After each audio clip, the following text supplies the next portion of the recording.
వాళ్ళు labour card లేని వాళ్ళు లేబర్ కార్డులో చేయించుకోవాలి.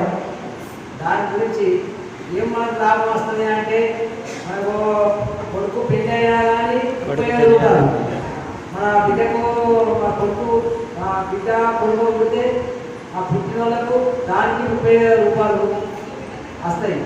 అయితే దాని గురించి మనకు అన్ని అవసరాలు ఉంటే ఆ లేబర్ కార్డు అనేది ఒక లోన్ కూడా రాబోయే కాలంలో లోన్లు కూడా వస్తాయి. దాని మీద లేబర్ కార్డు అంటే చిన్నది కాదు, మనకు ఒక రైతుకు ఉన్నంత వ్యాధి మన లేబర్ కార్డు కూడా ఉంటుంది. లేబర్ కార్డు ఉంటే ఇక లేబర్ కార్డు లేకపోతే మాత్రం ఏమి ఉండదు, అది ఉంటుంది. దాని లోన్ వస్తుంది, దాని అన్ని సౌకర్యాలు అన్నీ ఉన్నాయి. దాని అది ఇన్సూరెన్స్ పనిచేస్తుంది, అన్నిటికీ పనిచేస్తుంది.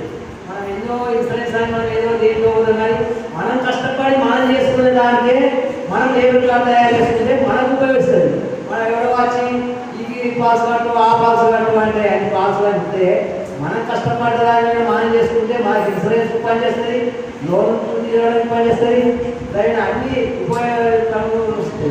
అయితే మళ్ళీ దాని ఇంకోటి మన ప్రభుత్వం ఇప్పుడు రేషన్ కార్డు కావాలి, ఆధార్ కార్డు కావాలి అంటుంది.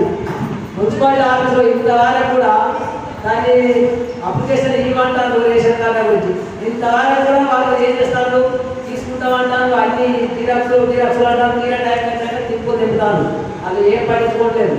ఒకటే పూట చేస్తాను, పొద్దున కూడా చేస్తాను, సాయంత్రం కూడా ఏడతారు. ఆడిపోతే ఈ పోతే అక్కడికి పోతే ఆ ఇలాక్షన్ అని చెప్పి అంటారు.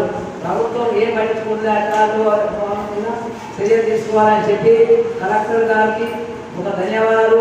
ఎక్కడైనా ఏ జిల్లాలోనే కానీ ఇదే జరుగుతుంది. మున్సిపాలిటీ ఆఫీస్లో మొత్తం పెయింటింగ్ వేస్తాను, మొత్తం ఏం పనులు జరుగుతుంది. నేను మొన్న పట్టుకుపోయి 3 రోజులు అస్సలు వాడు సందేహిస్తాడండి. ఆ పేరు చెప్పాడే కూడా చెప్తలేదు. అది ఏం కదా వాడు ఎందుకు డ్యూటీ చేస్తాడు.